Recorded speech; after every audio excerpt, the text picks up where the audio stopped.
So a lot of people see people like David Goggins or James Lawrence or all these different incredible endurance athletes taking on these massive feats of running 50 miles in a day, 100 miles in a day, multiple Ironmans, days in a row. And it's just like, how is that even possible when I go out and go for a run and I hit a wall a couple miles in or 10 miles in or whatnot, right? You may be feeling that. And that's why in this video, I want to break down for you how to fuel for an ultra marathon. I do coaching full-time, coaching runners doing their first marathon, faster marathons or ultra marathons. And one thing I'm so amazed by is how often people really don't know how to fuel your body. And I'll give you an illustration. It's like your body is like a car, right? And for it to run and operate, it needs fuel. It needs calories, and you also need hydration. You need to hydrate yourself.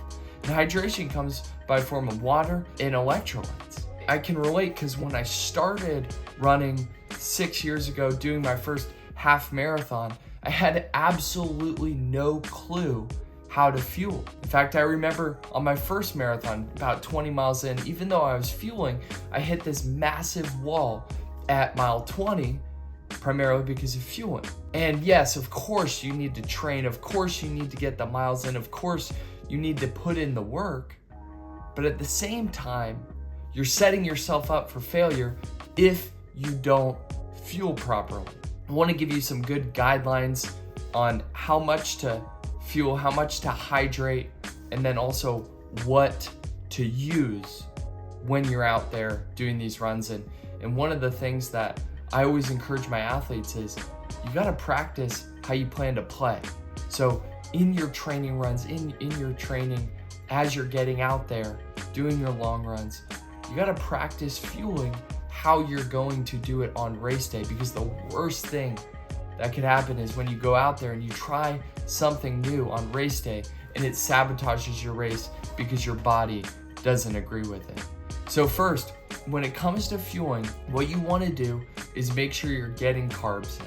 You want to make sure that you're getting, it depends person to person on exactly how many, but for all of this, I'm going to give you a starting point. So I always encourage athletes aim to get in between 200 and 300 calories per hour. And then out of that 200 or 300 calories, you want at least 50 grams of carbs per hour, because what that's gonna do, carbs are like your fuel. They're just gonna fuel you and keep you able to run. It's pretty amazing that when we fuel ourselves properly, we can go way further than we could ever have thought. That's how I've been able to run 100-mile races, fast marathons, 200-mile races, and all of that.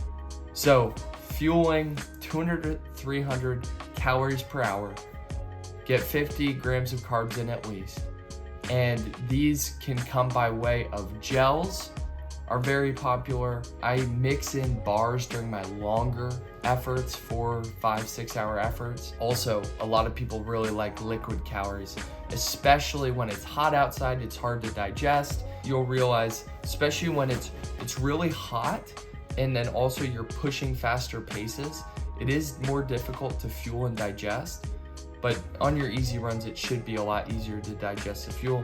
I'm a huge fan of gels. I think I just get sick and tired of all the sugar, the sugary taste when I'm doing liquid calories. But I highly recommend either Maurten gels, M-A-U-R-T-E-N, and then also Spring Energy gels. One thing to realize with the Spring is that they just got recalled on their gels, and the gels are good, but they weren't putting the amount of calories in the gel as they were advertising on it. So a lot of people were bonking, like, why, if I'm getting 45 grams of carbs from this gel, is it not helping me and I'm bonking? It's because it actually had about half of the amount. But what I do is I just double up on the amount of those gels that I am taking. So anyway, so highly recommend Maurten or Spring Energy gels. Also liquid calories, there are brands like Tailwind, Bare Performance Nutrition has a liquid calorie that you can consume. But I'd start off with the gels. what I do is I take a gel every about 30 to 40 minutes on my runs, depending on how long I'm going and how hard I'm pushing. So rule of thumb, 200 to 300 calories and at least 50 grams of carbs in for your fueling. Also, if you're going for a longer effort, you're gonna wanna eat beforehand. Not a huge meal, but something small, something light, easy. Some of my favorites are dates. I really like English muffins with banana and honey. Sometimes I'll throw some peanut butter on there, or I'll do like a carb mix drink in the morning. So wanna make sure you're fueling before, especially those long run efforts or workouts, and then fuel during with 200 to 300 calories, about over 50 grams of carbs. And then now, when it comes to hydration, now hydration is extremely important, especially in the summer when it gets really, really hot outside. And hydration is two components. It's your water and it's your electrolytes. A lot of people don't know this, but you actually have a genetic amount of sodium that you lose per liter of sweat. And so that's why it can be very hard to give you an exact amount to start off with. You can get a sweat test, or I'll give you some recommendations here in a second. And then, so you have the amount of sodium per sweat, which is sodium's one of the main electrolytes that you need to focus on getting in. And then also you got the amount of water, right? You can measure how much water that you're losing. And obviously that is affected by how hot it is.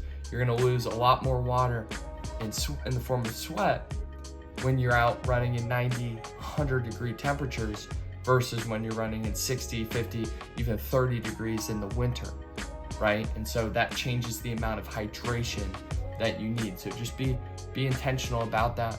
But what I recommend is I have 2 flasks typically in my vest, and they're each 17 ounces. So I'll drink 17 to 34 ounces of water per hour. So I'll either do 1 or 2 flasks if it's hotter.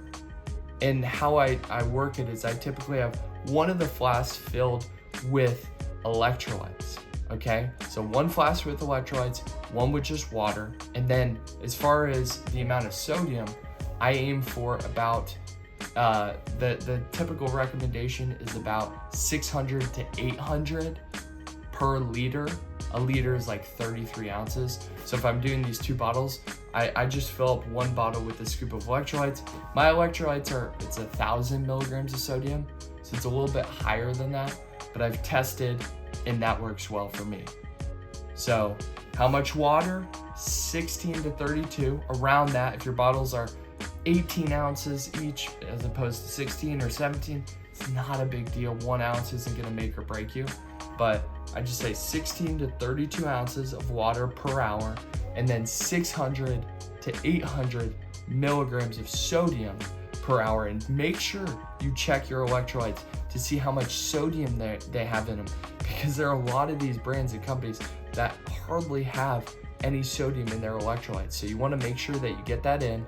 And so fueling, hydration, extremely important. If you wanna go far, if you wanna go long and push your distances, you have to make sure you're getting these in. So hope that helps, and hope that helps you run your race. I'll see you in the next video.